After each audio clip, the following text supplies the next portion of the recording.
Penyakit keturunan yang paling popular, Part 3. Pernah tak dengar orang yang muda tiba-tiba kena serangan jantung? Ada kes yang umur 25 tahun dah dapat serangan jantung and then meninggal. Especially kalau dalam keluarga ada sejarah penyakit jantung. And yes, penyakit jantung memang boleh diwarisi. Kalau dalam family ada sejarah sakit jantung, kita boleh dapat risiko untuk dapat sakit jantung juga. Dan genetik boleh menyebabkan salur darah kita lebih mudah tersumbat. And yes, macam biasa, bukan genetik je, gaya hidup yang tak sihat juga boleh menyebabkan kita dapat risiko untuk sakit jantung. Contohnya, makan makanan yang berlemak, tak aktif, merokok dan juga stres yang kronik.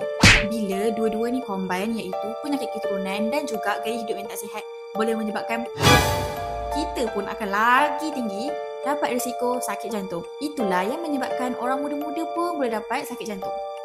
Jantung kita ni tak boleh ditukar macam bateri. Jadi, bila dalam keluarga dah ada sejarah, pastikan kita ni lebih peka.